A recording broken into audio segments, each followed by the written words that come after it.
long-term offenders come home with a laundry bag with all their belongings, everything in life that they had for the last 10 or 15 years. That's the only thing they had. They ain't had no family. They ain't had nobody to receive them. The only thing they had was a knit bag with a bunch of pictures and some legal work or things, mementos that they saved from the prison. And they have to come out here in the society and make that transition, and no tools or nobody's here to receive them. There's no help for women coming out of prison. We're pretty much on our own. We're thrown back into the houses of the abuser, of the abuses. We're put back in our old neighborhoods, because I certainly was.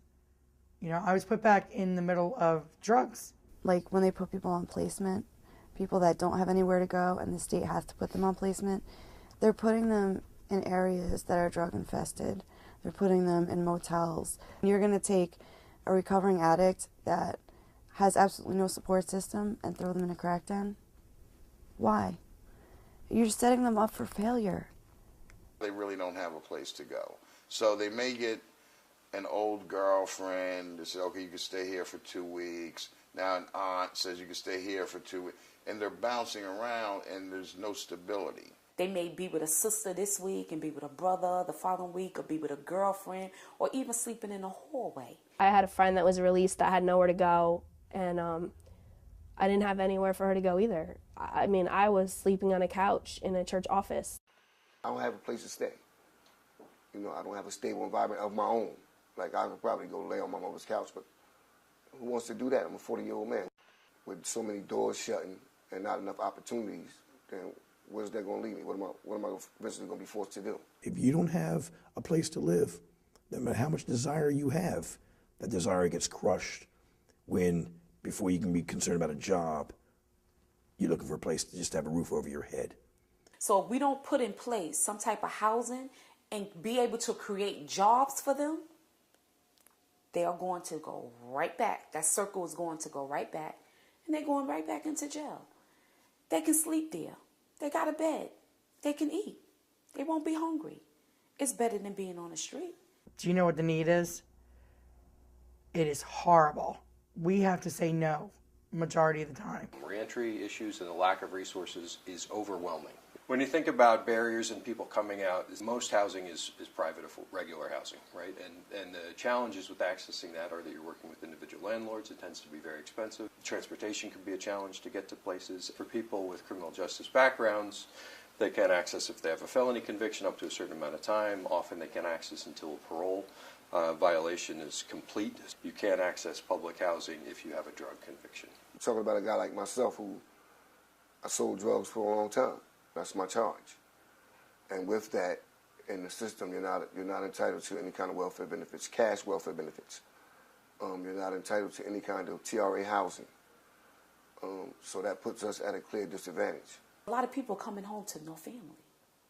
And if we don't have housing in place for them, they're going to the shelters. The same people that I'm talking to one day in jails are the same people that you're talking to the next day in shelter when they get out. So the effects that happen from institutions like jail onto shelters are that everybody gets sucked into the same type of social issues going on, and it tends to be a really combative, unsafe, challenging place to be. They're not supposed to let you or release you from prison unless you have an address. So they're like, all right, we'll put you in the shelter. Did good there for a little while until I came across these two girls that asked me one day, could I get them some heroin? And of course I said yes. Shelters make you leave in the morning. You can't come back until 5 p.m.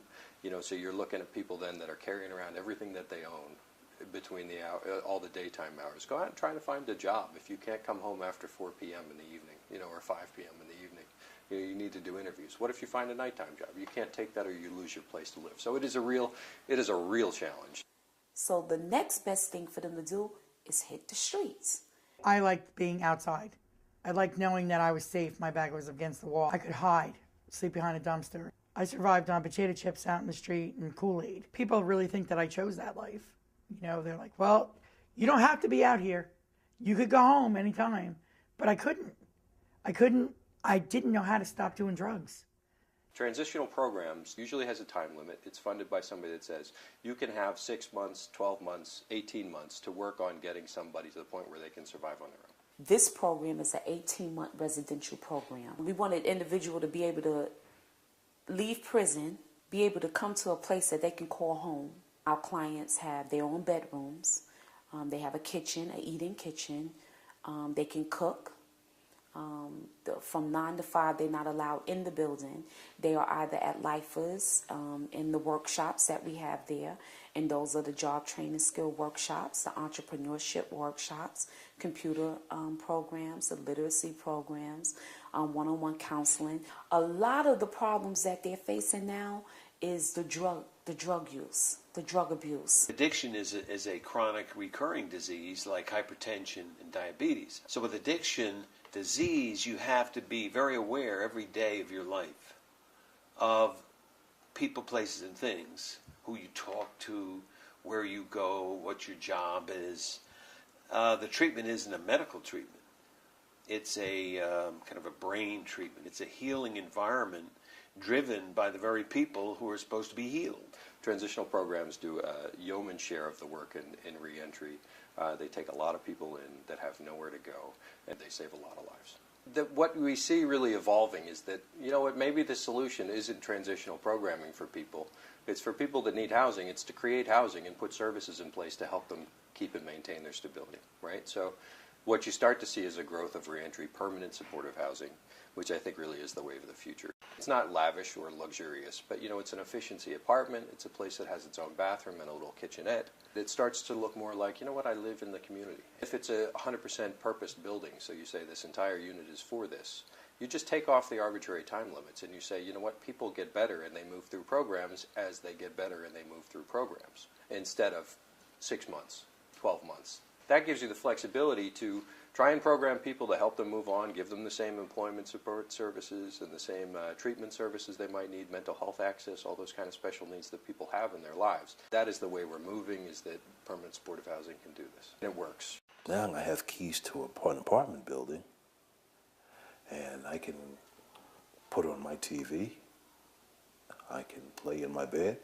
I can go in my refrigerator. Housing becomes very difficult because of financing, of course. So you're looking at counties, you're looking at cities, you're looking at leaders from mayor's offices to state governors and from mental health agencies, churches, which have for years been doing this work without anybody's assistance. We have to marry in the probation department, the drug courts, the parole. Everybody's part of the family. If a guy doesn't have an opportunity to have somewhere to live, then what do you want him to do? He's going to be stealing. He's going to be breaking in your house. He's going to be trying to sell drugs on your corner. He's going to be trying to eat. And if you don't have no other opportunities, what are you going to do? So you have to look at that. You have to try to give them something. These programs don't just improve public health, they improve public safety. You know, they reduce recidivism. They keep new crimes on the decrease. They really help people reintegrate, build communities, start to pay taxes. We should have the tools, and there should be programs available for them to get the help that they need to reintegrate back into society so they can become productive. If you do that, you can really start to focus on the people with the highest needs. You can take them out of these systems. You can save public dollars. You can reinvest that then into housing. When people band together, they can have a safe and warm and comfortable, clean place to eat, to grow, to develop, so you can help each other make that transition. Get them housing. Get them a job. Get income in their pocket. Change the way they think. And then give them hope for a future.